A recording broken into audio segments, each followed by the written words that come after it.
who's actually witnessing a lot of the damage out there. Chris Hare, what are you seeing right now?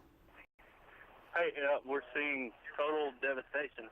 The whole east side of town is completely gone. Houses are leveled off their foundation. Vehicles are overturned. Giant 18-wheeler tow trucks are tore out, overturned. Trees are broke off, 3/4 of the way down, and we're talking about 90-foot pines. These aren't little trees.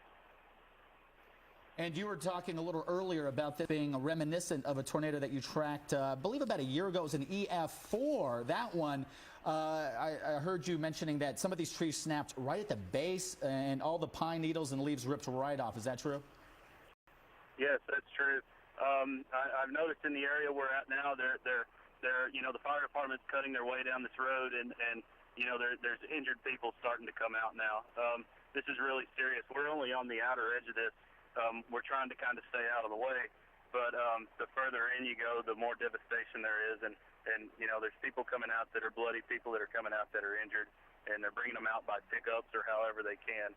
This is a serious situation. Chris, sounds very quiet. We're not hearing a lot of ambient noise in the background. Are you hearing anything in the distance? You just mentioned the fire trucks and the ambulances. You're starting to see more of those. Yeah, I'm actually sitting inside my vehicle because it was loud. There's police sirens from one end to the other. They kind of let us into some areas that they weren't letting people into. But it's bad. It's really bad. I've only seen something like this one other time.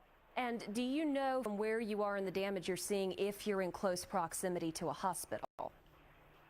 I don't know that. What I do know, and for anybody that's listening that's in this area, at the intersection of State Highway 149 and 49, they have a triage set up in that shopping center parking lot. Okay, that is very good information to know. Do you know anything in that shopping center that people can look for as a landmark by chance?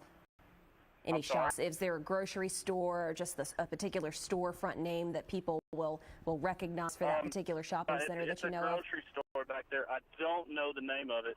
It's the intersection on the east side of town. The grocery store is basically gone. They're just in the parking lot. Oh, I do hate to hear that. Along those lines, Chris, you were talking about some of these trees being snapped right at the base. And just to illustrate the power of these tornadoes, what other sort of large, sturdy structures have you seen that have been decimated? We came through from the south end. Earlier we were on the storm when it first started, and we were actually in the outer bands of the rotation that I think you guys have video somewhere. But, from the south side of town, the damage path is at least a mile to a mile and a half wide. And from that outside edge to outside edge, the trees are snapped, houses are destroyed, telephone poles are broke completely off and in the ditch. It took us almost 2 hours, I think, to get here for stopping. We were some of the first people down that road, and we had to help move trees and get out of the way. Wow. Now, Chris, what are your plans for the rest of the day? Are you going to continue to chase the storms as they progress further east? We're thinking about it. Right now, we're just making sure everything's okay. That's our first priority. After that, we'll look at it and reconsider. All right, Chris, thank you so much for your time. Storm Chaser, appreciate all the information you've been picking up for us. And we're so glad you are safe, too. Yeah. And we are certainly hoping the best for the people there. Right now, we're going to go to Lieutenant Mark